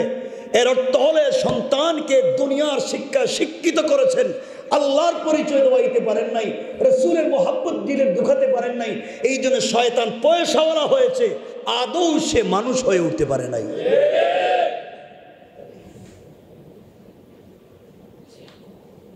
কত সন্তান দেখবেন এই বৃদ্ধাশ্রমে কাজ করে, জিজ্ঞাসা করবেন বাপ আমরা একবার গেলাম ইন্টারভিউর জন্য, একটা ছেলে প্রতিবন্ধী, সে বৃদ্ধাশ্রমে কাজ করে। তো জিজ্ঞেস করলাম তুমি কাজ করো কেন? তুমি তো প্রতিবন্ধী। খামার ঘরে আমার মা আছেন অসুস্থ, আমার চাইতে অসুস্থ, ওই মাকে খাওয়ানোর জন্য আমি এখানে আসছি। চিন্তা করলেন, প্রতিবন্ধী ছেলে বৃদ্ধাশ্রমে কাজ করে মাকে ভালো রাখবার জন্যে, আর শিক্ষিত ছেলে কোটি টাকার মালিক হইয়া ভালো বিছানায় থাইকা মা বাপরে বৃদ্ধাশ্রমে পাঠায়। আল্লাহ এদের উপরে লানত করুক, বলেন আমিন। এই জন্য 2 হাত জোর করে বলছি, দরকার হলে আপনাদের পা গুলা দেন, আমি আপনাদের পায়ে হাত রেখে বলি, আর যাই করেন বাবা, সন্তানদেরকে মানুষ বানান, আল্লাহর ওয়াস্তে মানুষ বানান। আল্লাহর ওয়াস্তে সন্তানদের প্রতি মা বাপের যে কি, মা বাপ যে কি জিনিস, আল্লাহ রসুল কি জিনিস, এটা শিক্ষা দেন। এটা শিক্ষা দেন, সারা জীবন সন্তান সন্তান করলেন। কত মা বাপ আছেন আজকে কষ্ট পাচ্ছেন শুধু ঘরের ভিতরে সন্তানদের কারণে ঠিক মতো ঔষধ আইনা দেয় না। মা বাপ অসুস্থ হলে বাইরে নিয়ে যায় না। প্রত্যেক সপ্তাহে শুক্রবার বৃহস্পতি নিজের বউরে লইয়া পুরা ঢাকা শহর ঘুরে রেস্টুরেন্টে খায়, কিন্তু মা বাপের এগুলা কপালে নাই। আহা, এগুলা বললে তো আপনারা কষ্ট পাবেন জানি, তো আমার কি, আমার আর কি, আমি কষ্ট পাইবেন তো আইতাম না। কিন্তু আমি তো কথা বলতেছি শুধু ভালোবাসার কারণে। আমরা সবাই জান্নাতে যেতে চাই, সবাই একসাথে জান্নাতে যেতে চাই। কোন বিবেকে তুমি মা বাপকে কষ্ট দাও? কোন বিবেকে মা বাপকে কষ্ট দাও? এই বাপ, আমরা হাদিস এই দেখেনি, কথা আরেকদিকে চলে গেলে আমার মূল আলোচনা চলবে না। এই বাপ, আমরা বলি কোরআনে হাদিসে রাসূল বলছেন মায়ের অধিকার কয়টা? কয়টা? কিন্তু বাপের অধিকার বলছেন একটা। আরে তুমি তো হাদিসের অর্থই বুঝো নাই, হাদিসের অর্থ বুঝো নাই। আল্লাহ বাপের কি অধিকার দিবেন? মা পেটে রাখছেন সন্তানকে 10 মাস 10 দিন, আর এই সন্তানকে পুরা মৃত্যু পর্যন্ত বাপ পিঠে রেখে রেখে বড় করেছে। বাপ সারাদিন গাধার মতো কাজ করে নিজে না খেয়ে সন্তানরে খাওয়ায়। পুরা পরিবার, একজন পুরুষ মানুষ সারাদিন গাধার মতো কাজ করে, পকেটে পয়সা, নিজে খায় না। কারণ তার এক চোখে কেরিয়ার, আরেক চোখে পরিবার। 3 নম্বর কোনো চোখ নাই যে নিজের দিকে তাকায় দেখবে যে আমি ঠিক আছে কিনা। সে নিজের দিকে তাকায় না। আমার ঘরে না আমার সন্তান আছে, আমার মা বাপ আছে, এই করতে করতে পরিবার পরিবার পরিবার পরিবার পুরা জিন্দগি শেষ করে দিল। নিজের দিকে তাকাবার সময় পাইনি। কেমনে তুমি সেই মা বাপকে কষ্ট দাও? আমার তো বুঝে ধরে। যুবকেরা, তোদেরকে বলছি, আমার মতো হতবাকা হয় না। আল্লাহ আমার দুনিয়ায় ডাল ভাত খাওয়ার ব্যবস্থা দিছে, কিন্তু আফসোস আমি এই সময় আমার বাপকে পাই নাই। আমি পারলাম না সে বাপকে এই সময় পাইতে। 2012 সালের 10 ফেব্রুয়ারি শুক্রবার বাবা ইন্তেকাল করলেন। এই যে কষ্ট জমাট হয়ে গেল, কসম আল্লাহ পাকের, আল্লাহর ঘর মসজিদে বলছি, আজও আমি সেই কষ্ট ভুলতে পারলাম না। আমি স্বাভাবিক আজও জিন্দিগিতে স্বাভাবিক হতে পারলাম না। কিছুই যেন আমাকে আর কাজ করে না।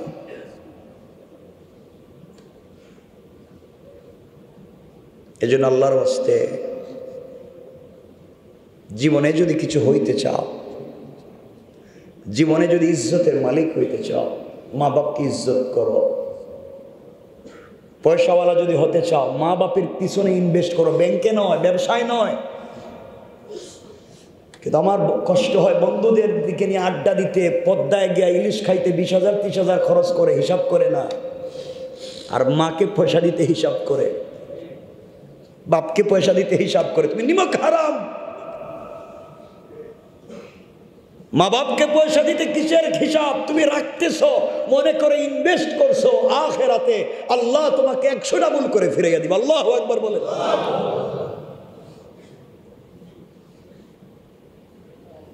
কেন বাবা এগুলো করো?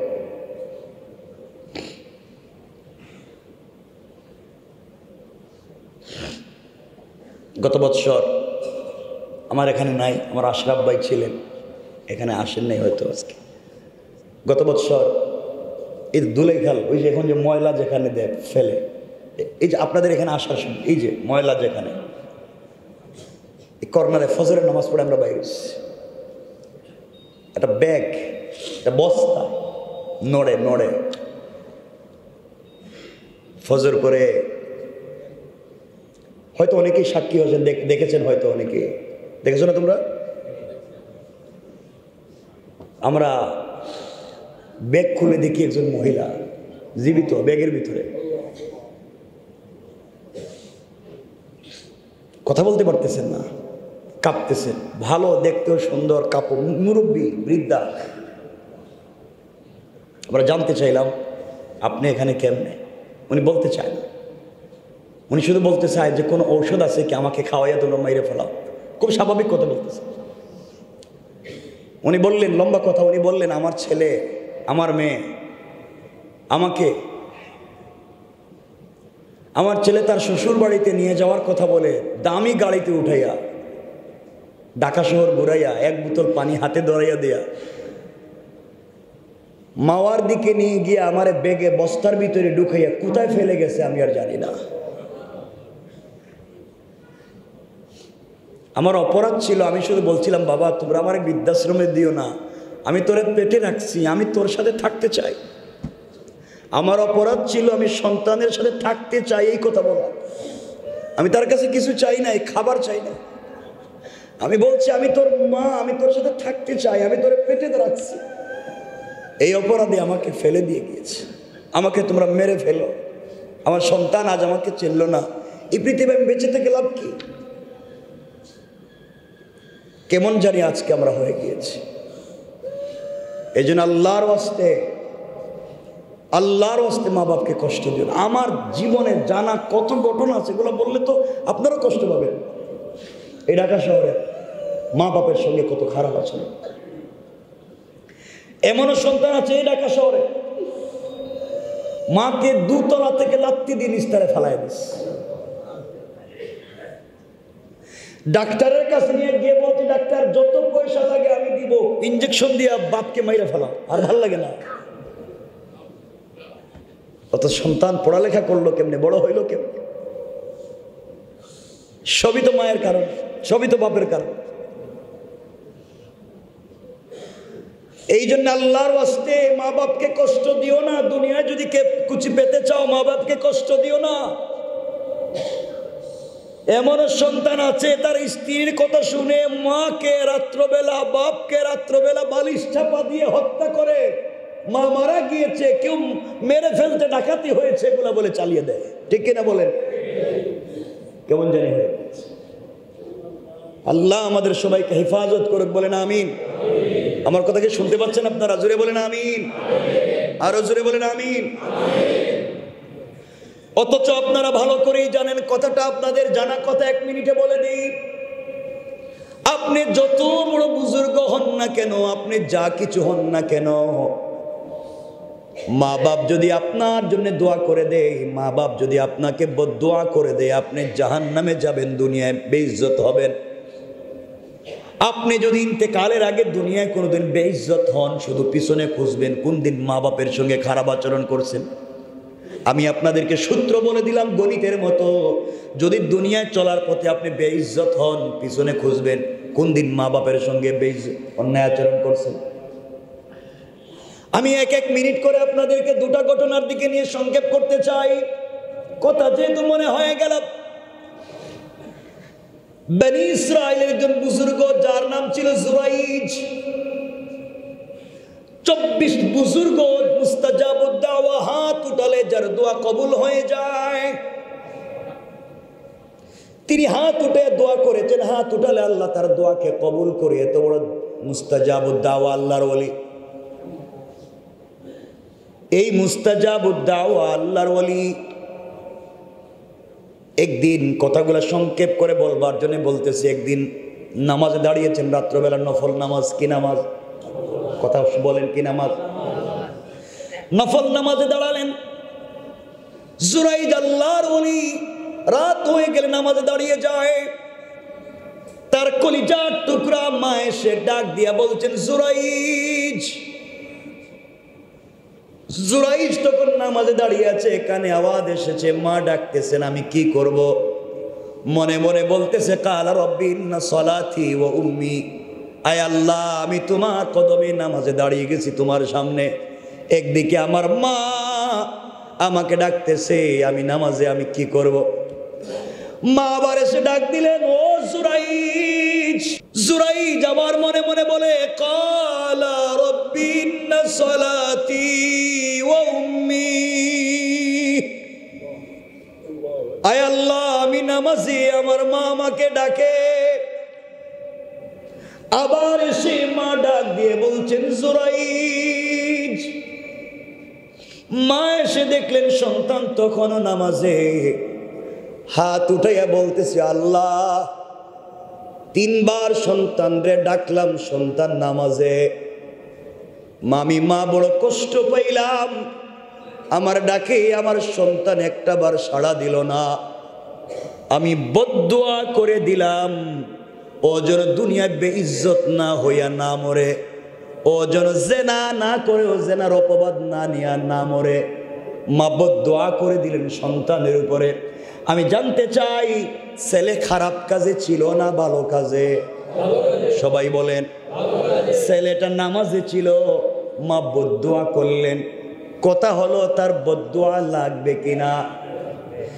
হাদিস হলো, মাসআলা হলো, ফতোয়া হলো, আপনি যদি ফরজ নামাজে না হয়ে নফল নামাজে হন, মা বাপের কেউ যদি আপনাকে ডাক দেয়, নফল নামাজ ভেঙ্গে দিয়ে মা বাপের ডাকে সাড়া দেওয়া আপনার উপরে ওয়াজিব। আল্লাহু আকবার। আল্লাহ বলতেন, বান্দা তোর বাপ ডাকছে, ভাঙ নামাজ, আমার নামাজ আবার পড়বে, কিছুক্ষণ পরে পড়বে, আগে মায়ের ডাকে যা, তো তোর বাপ ডাকছে, আগে যা, বাপের কথা শোন, নামাজটা পড়ে পড়। আল্লাহু আকবার বলেন। রব কি সম্মান দিয়েছেন মা বাপকে, নামাজে থাকলে বলতে নামাজ ভাঙ। আপনি নফল রোজা রাখছেন, মা বলতেছেন বাবা আমার মন চায় তোমার সাথে আজকে দুপুরে খাই, বাবা বলতেছেন তোমার সাথে আমার খাইতে মন চায়, আপনি বললেন না আমি না রোজা রাখছি। তুমি কত বড় পীরের ঘরের পীর, তুমি রোজা রাখছো, কিসের রোজা রাখছো? মা বলছেন খাও, আল্লাহ রসুল বলছেন তোমার জন্য রোজা ভেঙ্গে মা বাপের সঙ্গে খেতে বসা তোমার উপরে ওয়াজিব। আল্লাহু আকবার বলেন। কি সম্মান দিলেন মা বাপকে, চিন্তা করেন তো। আপনাদের কষ্ট হচ্ছে নি?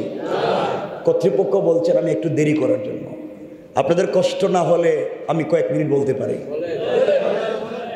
কারণ আমার নির্ধারিত সময় আছে, আমার বলার টাইম অনেক উপরে এখনো বাকি আছে। কষ্ট হচ্ছে না তো? প্লিজ, আমি ভালো লাগার জন্য বলতেছি না, আমরা আমল করব ইনশাল্লাহ। না আল্লাহ, কথাগুলো শুনেন, মা বাবার কথা উঠছে তো আমি সংক্ষেপ করে বলে দিচ্ছি, আয়াতের সঙ্গে মিলে আনি এসে।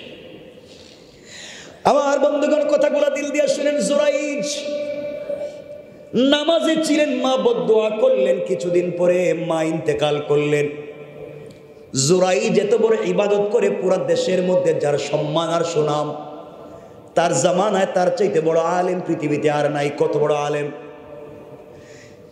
তাকে এলাকার সকল মানুষ মিলে, মোহাব্বতের মানুষ, মুরিদিন মুহিব্বিন মিলে চমৎকার করে একটা ঘর বানিয়ে দিয়েছে, জঙ্গল এবং মাঠের মধ্যখানে একটা বাড়ি বানিয়ে দিয়েছে। মুরিদেরা মিলে, মোহাব্বতের ভালোবাসার মানুষ মিলে হুজুরে বানিয়ে দিছে। কারণ হুজুরের কাছে যখন দোয়ার জন্য যায়, হাত উঠালে দোয়া কবুল হয়ে যায়। এই জঙ্গলের পাশে একটা মেয়ে মানুষ, এই জঙ্গলের পাশে একটা রাখাল ছেলে বকরি চড়াতো, উট চড়াতো, গরু ছাগল চড়াতো, পশু পাখি পালতো। জুরাইজের ঘরের কাছে, ইবাদত খানার কাছে একটা মেয়ে ছিল, ওই মেয়ের বিয়ে হয় নাই। কি হয় নাই? কথা বলেন। ওই মেয়েটার এখন পর্যন্ত বিয়ে হয় নাই, কিন্তু কয়েকদিন পরে দেখা যায় মেয়েটা একটা বাচ্চা জন্ম দিছে। নাউজুবিল্লাহ বলেন। এগুলো তখন ট্রেন্ড আমাদের সমাজে চলে আসছে, বিয়ে শাদীর দরকার নেই, বাচ্চা থাকলেই হলো। আমি ওদিকে আলোচনা যাব না। সন্তান জন্ম হয়ে গেল, এলাকার মানুষ চিন্তা করে কি রে মেয়ের বিয়ে হয় নাই, সন্তান কোথায় পেল? মেয়েটা চিন্তা করছে সন্তানের বাপের পরিচয় দিলে কেউ আমাকে আস্ত রাখবে না, মেরে ফেলবে। একটা বড় গাছের নাম বলতে হবে, যেই গাছের উপর দিয়ে বাতাস চলে গেলে আমার উপরে লাগবে না। মেয়েটা বলতেছে এই সন্তানের বাপকে তোমরা জিজ্ঞাসা করো, তোমরা যারা দুধ কলা দিয়ে পুষছো, তোমাদের পীর সাহেব, তোমাদের বড় হুজুর, যারা তোমরা ঘর বাড়ি বানাইয়া দিছো, যার খিদমতে সারাদিন বসে তা করে, এই জুরাইদ আমার সন্তানের বাপ। আসলে জুরাইদ স্বপ্নেও জানে না এই কথা। যেই কথা সেই কাজ। এলাকার মানুষ এসে জুরাইদকে বলছে, হুজুর, পীর সাহেব, আপনি আমাদের এলাকার সম্মানিত মানুষ, আপনি কি করলেন? আপনি এইভাবে একটা মেয়েকে বিয়ে না করে জেনা করলেন। তিনি আল্লাহর নামের কসম করে বলছেন আমি এই কাজগুলো করি নাই। কিন্তু কে শুনে কার কথা? মেয়েটা তো সত্যি বলে দিয়েছে। সংক্ষেপ করে বলি, এই কথার কারণে মানুষ জুরাইদের হাত পায়ে দড়ি লাগাইয়া রাস্তার ভিতরে টানে, ঝাড়ু দিয়া পিটায়। এতদিন পর্যন্ত যাকে মাথার উপরে নিয়ে সম্মান দিছে, এই মানুষগুলাই তাকে বেইজ্জত করে রাস্তা দিয়ে হাঁটায়। লাঞ্ছনার একবার নিম্ন পর্যায়ে পৌঁছে গিয়েছে। জুরাইজের শরীর থেকে চামড়া ফেটে ফিনকি দিয়ে রক্ত পড়ে যায়। জুরাইজ মুস্কি মুস্কি হাসে আর পড়ে আলহামদুলিল্লাহ। পাবলিক চিন্তায় পড়ে গিয়েছে, এত আঘাত করলাম, নির্যাতন করলাম, হাসে কেন? হাসে কেন জানতে চাই। সবাই কয়েকদিন নির্যাতন করে অসুস্থ হয়ে গিয়েছেন, থামায়া দিলেন। কয়েকদিন পরে জিজ্ঞাসা করে, হুজুর এত নির্যাতন করলাম, মারলাম, আলহামদুলিল্লাহ বলেন কেন? জানতে চাই। জুরাইজ বলে, তাহলে শোনো, এই সন্তানের বাপকে তাকে তোমরা জিজ্ঞাসা করো, সন্তানকে জিজ্ঞাসা করো, ওই কথা বলবে। এলাকার পাবলিক বলছে, হুজুর সন্তানের বয়স তো মাত্র 3-4 দিন, কমনে কথা বলবে? জুরাইজ আবার সিজদায় পড়ে আল্লাহকে ডাক দিয়া বলছে, আল্লাহ, জীবনে অপরাধ করেছি, গুনাহ করেছি, অনেক করেছি, এটা সত্য, কিন্তু তুমি যে আমার রব এটাও সত্য। আল্লাহ, আমি কি অপরাধ করছি আমি জানি, যে জন্য আজকে আমার এই শাস্তি, কিন্তু আল্লাহ বেইজ্জত হয়ে গেলাম, এবার সত্যটা বাইর করে দাও। যুবক বলতেছে, এলাকার মানুষেরা বাচ্চাটার জিজ্ঞাসা করো তার বাপকে। এলাকার সকল মানুষ মিলে ছোট্ট বাচ্চারে জিজ্ঞাসা করে, 3-4-5 দিনের বাচ্চা, বলো তোমার বাপকে। এমন সময় আমার আল্লাহ এই ছোট্ট বাচ্চার জবান খুলে দিয়েছে।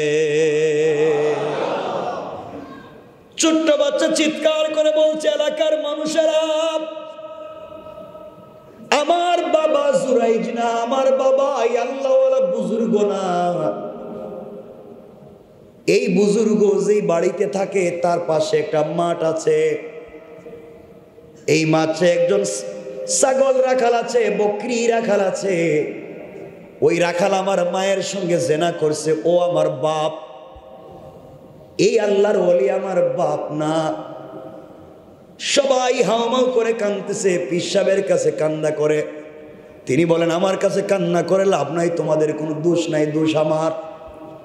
হুজুর আপনি কিছু না করে আজকে এত বড় লাঞ্ছিত হয়ে গেলেন, চলার পথে আমরাও লাঞ্ছিত হয়ে যাই কিছু না করে। আল্লাহ ইজ্জত কেমনে দেয় দেখেন। এবার জুরাইদ বলতেছে, শোনো, আজ থেকে অনেক দিন আগে আমি নামাজে ছিলাম, আমার মা আমারে ডাক দিয়া বলছে, জুরাইদ এদিকে আসো। আমি নফল নামাজে ছিলাম, নামাজ ভেঙ্গে মায়ের ডাকে সাড়া দেওয়ার কথা ছিল, দেই নাই। আমি ঠিকঠাক মতো নামাজ আদায় করছি, এরপরে মায়ের শিওরে গিয়েছি, মা রাগ করে আমার জন্য বদদুয়া করলেন। কারণ মা বাবার মুখ থেকে বদদুয়া হোক, দোয়া হোক, বের হয়ে গেলে আল্লাহর দরবারে কবুল না হয়ে ফিরে না। ধনুক থেকে তীর ছুটে গেলে যেভাবে ফিরিয়ে নিয়ে আসা যায় না, বন্দুক থেকে গুলি বের হয়ে গেলে যেভাবে আর ঢুকানো যায় না, মা বাবার মুখ থেকে দোয়া হোক, বদদুয়া হোক, বের হয়ে গেলে আল্লাহর দরবারে কবুল না হয়ে ফিরে না। আমার মা আমার জন্যে বদদুয়া করেছে, মায়ের কথা শুনি নাই, নামাজে ছিলাম, এই জন্যে আজকে মা বদদুয়া করে বলছিলেন জিনা না করেও যেন জিনার অপবাদ পাই, এই জন্যে আজকের এই ঘটনা। লম্বা ঘটনা, সেদিকে যেতে চাই না, শুধু বুঝাতে চাইলাম মায়ের কথা, বাবার কথা নামাজের ভিতরে যদি ডাক দেয় শোনা ওয়াজিব। আল্লাহর ওলি না শুনবার কারণে আজকে কেমন শাস্তির মুখোমুখি, এই কথা এজন্য বুঝাতে চাইলাম। চলার প্রতি কোনোদিন আমরা সে নাফরমানি করব।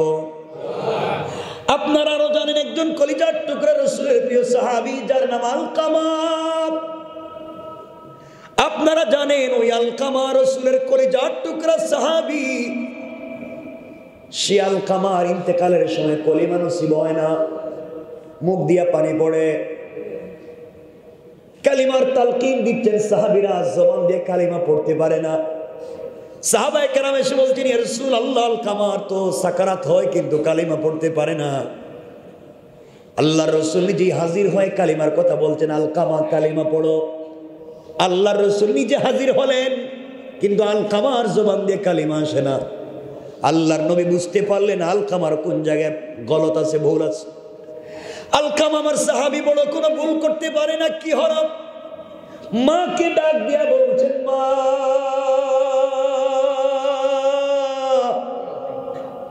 আলকামার জবানে কালিমা আসে না, কি হইছে আপনি একটু বলেন। মা বলছেন, ইয়া রাসূলুল্লাহ, আমি কিছুই জানি না, আপনি জানেন আর আলকামা জানে। রাসূল বুঝতে পারলেন আলকামা আমার সাহাবী, কিন্তু মায়ের ভিতরে কি জানি কষ্ট। আল্লাহ রাসূল সব কথা মায়ের কাছ থেকে শুনলেন। শুনে দেখলেন আলকামার উপরে মা অসন্তুষ্ট হয়ে আছেন, নবীজির সাহাবী। মাকে ডাক দিয়া বলছেন, আলকামার মা, আপনি আলকামাকে মাফ করে দেন, আমি আল্লাহর রাসূল বলছি। আলকামার মা বলতে লাগলেন, আমি আলকামাকে মাফ করব না। আল্লাহর রাসূল বলছেন, আপনি মাফ না করলে তো কালিমা পড়তে পারবে না। শেষ পর্যায়ে আল্লাহর রাসূল বলেন, আগুন নিয়ে আসো, আগুন জ্বালিয়ে দেওয়া হলো। সাহাবায়ে কেরাম বলছেন, আলকামাকে ধরো, এইভাবে আগুনে ফেলে দাও, আলকামা জ্বলে যেন ভস্ম হয়ে যায়, তাকে মরার পরে জাহান্নামে জ্বলবার দরকার নাই। আলকামাকে আগুনে ফেলে দেওয়া হবে। মা চিৎকার করে বলছেন, ইয়া রাসূলুল্লাহ, 10 মাস 10 দিন পেটে রাখছি, আমার চোখের সামনে সন্তানকে আগুন দিয়া জ্বালাবেন, সহ্য হয় না।